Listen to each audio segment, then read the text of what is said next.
सर्वांना श्री स्वामी समर्थ. अवधूत चिंतन श्री गुरुदेव दत्त. तर आज सायंकाळी अमावस्या लागत आहे. उद्या मार्गशीर्ष महिन्यातील सगळ्यात शेवटचा गुरुवार आहे आणि उद्या सांगता करायची आहे. त्याबद्दल मी संपूर्ण व्हिडिओ आपल्या चॅनलवर आधीच अपलोड केलेला आहे. ती माहिती तुम्ही आवर्जून पहा. त्यानंतर अमावस्येला आपण काही ना काही सेवा करत असतो. आपल्याला बऱ्याच जणांना अमावस्येला वेगवेगळे त्रास होत असतात.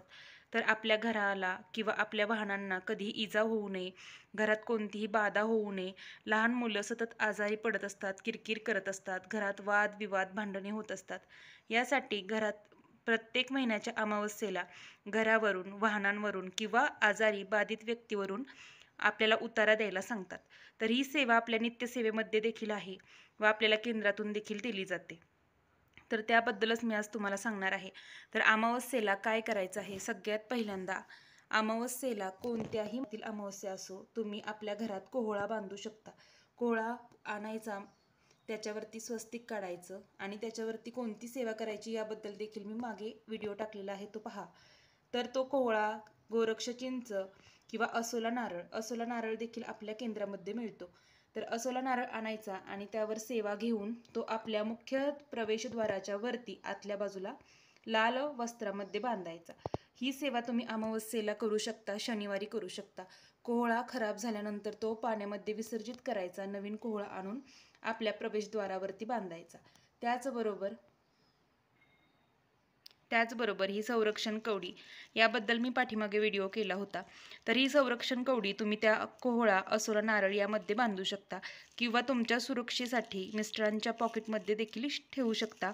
मुलांना फक्त त्यांच्याजवळ बॅगेत वगैरे देऊ नका.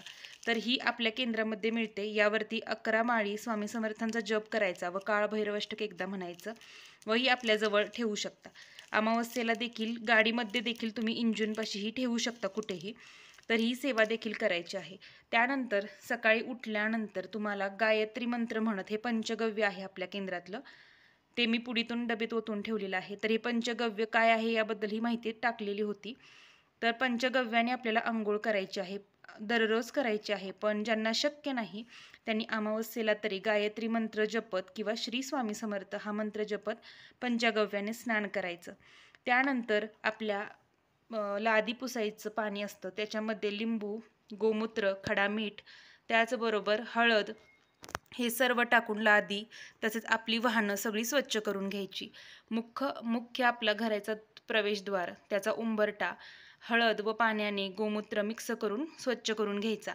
ज्यांच्या घरामध्ये हळदीचं लेपन उंबरट्याला केलेलं चालत नाही, त्या महिलांनी हळद आणि गोमूत्र आणि पाणी असं घेऊन नुसता उंबरा जरी स्वच्छ केला तरी चालेल. उंबरट्याचं, मुख्य दरवाजाचं पूजन करून घ्यायचं. आपल्या वाहनांना देखील आपल्याला उतारा करायचा आहे. घरावर देखील उतारा करू शकता, पण जे भाड्याने किंवा रेंटने राहतात अशा कुणीही त्यांच्या घरावर उतारा करू नये. स्वतःचं घर असेल तरच हा उतारा करावा. त्यानंतर आपल्याला तो उतारा करताना काय करायचे, आपली जर मुलं लहान असतील आणि 2-3 मुलं, जावेची वगैरे एकत्र कुटुंब असेल, जास्त मुलं आपल्या घरात असतील, तर तुम्हाला काय करायचं आहे, वेगवेगळे प्रत्येकासाठी नारळ घ्यायचे आहेत. हा उतारा फक्त आजारी बाधित व्यक्ती असतील त्यांच्यासाठी, घरासाठी व वाहनांसाठी करू शकता. तर तुम्हाला यावर त्रिशूळ व्यवस्थित दिसत नाहीये, पण असा शेंदूर जो आपण मारुतीला वाहतो तो शेंदूर घ्यायचा आहे. एक नारळ सोलून घ्यायचा. आता तुम्ही तो नारळ फोडून घेणार आहात, म्हणजे फोडून टाकणार आहात किंवा तसाच बाहेर फेकून देणार आहात, निर्जळ स्थळी तुम्हाला टाकून द्यायचं आहे. जर तुम्ही फोडणार असाल तर सोलून घ्या, फोडणार नसाल तर तुम्ही नाहीच सोलला तरी चालेल. त्याच्यावरती कोरड्या शेंदुराने त्रिशूळ काढायचा आहे आणि हा नारळ 7 वेळा क्लॉकवाईज, म्हणजे उजव्या बाजून असा डावीकडे 7 वेळा त्या माणसावरून, वाहनावरून किंवा घरावरून, तुम्ही आता कशाचा उतारा करणार आहात त्याच्यावरून 7 वेळा श्री स्वामी समर्थ, श्री स्वामी समर्थ असा म्हणत उतरून घराच्या बाहेर टाकायचा. कोणाशी बाहेर जात असताना बोलायचं नाही, माघारी फिरून बघायचं नाही. आल्यानंतर हातपाय धुवायचे, मग घरात यायचं, महाराजांना मुजरा करायचा आणि नंतर तुम्ही बाकीची कामं करू शकता. तर हा नारळाचा उतारा देखील तुम्ही करू शकता. तर हा उतारा फक्त स्वतःच्या घरावरच करा, वाहनांवर करा. जेव्हा वाहनांवर कराल, म्हणजे तुमची गाडी असेल आणि गाडीवर तुम्ही जर हा उतारा करणार असाल तर तुम्हाला वाहन चालू ठेवायचं आहे आणि श्री स्वामी समर्थ म्हणत क्लॉकवाईज आपल्याला हा नारळ उतरून टाकायचा, फोडायचा आहे आणि घरावरून सुद्धा तुम्ही फोडू शकता किंवा निर्जळ स्थळी जिथे कुणाचाही स्पर्श होणार नाही अशा ठिकाणी किंवा कचरा कुंडीत तुम्ही हा नारळ टाकून देऊ शकता. तर हा करू शकता आणि मुलांवर देखील करू शकता. फक्त मुलं जर घरात जास्त असतील तर प्रत्येक मुलासाठी नारळ हा तुम्हाला वेगवेगळा घ्यायचा आहे. तर ही सेवा आपल्याला केंद्रातूनच दिली जाते. त्यानंतर आपल्या घरात शांतता राहावी किंवा आपल्या घरात वादविवाद होऊ नयेत, लहान मुलं त्याचबरोबर पंचगव्याने स्नान करायचं आहे. आणि ही पिवळी मोहरी आपल्या केंद्रामध्ये आहे आणि पांढरी मोहरी देखील भेटते. आता पिवळी मोहरी आपण जेव्हा आपल्या मुलांवरून उतरून टाकतो किंवा आपल्या घरात काळभैरवाष्टक म्हणून याची सेवा दिली जाते त्यासाठी वापरतात. आणि पांढरी मोहरी असते ती आपल्या गाडीच्या इंजिनमध्ये 11 वेळा काळभैरवाष्टक व 11 वेळा स्वामींचा जप करून आपल्याला बांधून ठेवायची असते. तर त्याबद्दल मी सेपरेट व्हिडिओ नक्की करेन. आणि आत्ता तुम्हाला सांगते की उद्या आज सायंकाळी सुद्धाही तुम्ही उतारा दिला तरी चालेल, पण खूपच उशीर होईल. उद्या दिला तरी चालेल. उद्या 5:30 पर्यंत आपल्याला वेळ आहे. आणि आज रात्री 8:11 अमावस्या लागते, तेव्हा देखील तुम्ही हे उतारे कधीही केले तरी चालतील, आज किंवा उद्या. आता उद्या बऱ्याच जण म्हणतील की गुरुवारची आपण लादी वगैरे पुसत नाही, पण उद्या अमावस्या असल्यामुळे तुम्ही लादी पुसू शकता, सगळी कामं करू शकता, फक्त केस तेवढे धुवू नका. तर ही पिवळी मोहरी आहे, तरी ही थोडीशी चिमटभर हातात घ्यायची आणि आपण गुरुचरित्र पारायणात जी उदी साठवून ठेवतो ती, किंवा तुम्ही नेहमी स्वामी समर्थांचा जप करताना उदबत्ती लावून त्याची उदी साठवून ठेवत असाल किंवा दररोजची लावलेली जी उदबत्तीची उदी असते ती घ्यायची व 11 वेळा काळभैरवाष्टक म्हणून आज सायंकाळी किंवा उद्या दिवसभर कधीही ही सेवा करा. तर ही सेवा करताना 11 वेळा काळभैरवाष्टक महाराजांच्या फोटोसमोर बसायचं व आपल्या घरात सगळीकडे श्री काळभैरवनाथाय नमः, श्री काळभैरवनाथाय नमः किंवा श्री स्वामी समर्थ असं म्हणून तुम्हाला फेकायची आहे. टॉयलेट बाथरूम सोडून ही तुम्ही सगळीकडे टाकू शकता.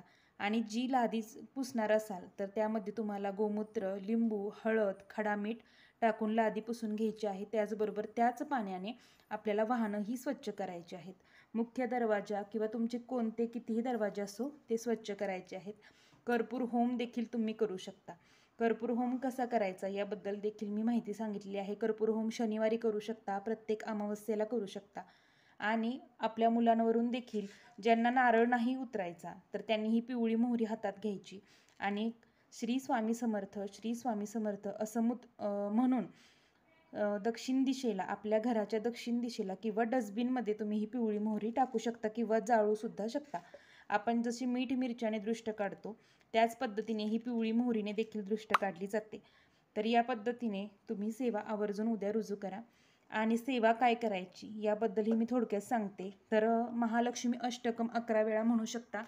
त्याचबरोबर कुंकुमार्चन तुम्हाला गुरुवार असल्यामुळे करायचं आहे. आता उद्या सगळ्या महिला सांगता करणार आहेत, तर सांगतेला संध्याकाळी कुमारिकांना आपण सगळी सांगता कशी करायची आहे ते सांगितलेलं आहे. त्या पद्धतीने सांगता करा व महालक्ष्मी अष्टकम, कुंकुमार्चन सेवा. आणि तुमच्या घरात जर महालक्ष्मीची मूर्ती असेल तर महालक्ष्मीच्या मूर्तीला अभिषेक उद्या सकाळी घाला. महालक्ष्मीची पूजा मांडणी केल्यानंतर त्याची उपचार पूजा करा व 2 टायमिंग सकाळी व संध्याकाळी आरती आवर्जून करा. तर या पद्धतीने साधी सोपी सेवा करा व व्यंकटेश स्तोत्र, विष्णू सहस्त्रनामाचं वाचन आवर्जून करा. कारण की मार्गशीर्ष महिन्यात आपल्याकडून आई लक्ष्मीच्या ज्या काही सेवा झाल्या आणि त्या सेवेत आपल्याकडून कोणत्याही चुका झाल्या असतील तर त्याची क्षमा मागण्यासाठी आपल्या दुर्गा सप्तशती पाठातील क्षमा प्रार्थना स्तोत्र आहे, तर त्याचं आवर्जून उद्या वाचन संध्याकाळी करा. विष्णू सहस्त्रनाम वाचायला जमलं तर विष्णू सहस्त्रनाम वाचा व महाराजांची सेवा चुकवायची नाही. गुरुवार आहे त्यामुळे स्वामी चरित्र सारामृताचे कमीत कमी 3 तरी अध्याय नित्यसेवेचे वाचन करायचे आहेत. त्याचबरोबर ओम महालक्ष्मीचे विद्महे विष्णुपत्नीचे धीमहि तन्नो लक्ष्मी प्रचोदयात किंवा कमलात्मक मंत्र जो आपल्या नित्यसेवेच्या पुस्तकात आहे तर ते तुम्ही उद्या म्हणू शकता, कधीही म्हणू शकता. फक्त गायत्री मंत्र हा जप जाग्यावर किंवा आसन घेऊनच म्हणायचा असतो. बाकी कोणतेही तुम्ही मंत्र फिरत फिरत म्हणू शकता किंवा काम करत म्हणू शकता. ज्यांना वेळ नाही त्यांच्यासाठी सांगते, ज्यांना वेळ आहे त्यांनी आसनावर बसूनच मंत्रजप करावा. तर ही साधी सोपी सेवा करा व अमावस्येला आवर्जून आपल्या घराच्या मुलांच्या सुरक्षेसाठी, वाहनांच्या सुरक्षेसाठी हे सर्व सेवा तुम्ही करत चला. तर झालेली सेवा महाराजांचरणी रुजू करते. सर्वांना श्री स्वामी समर्थ. अवधूत चिंतन श्री गुरुदेव दत्त.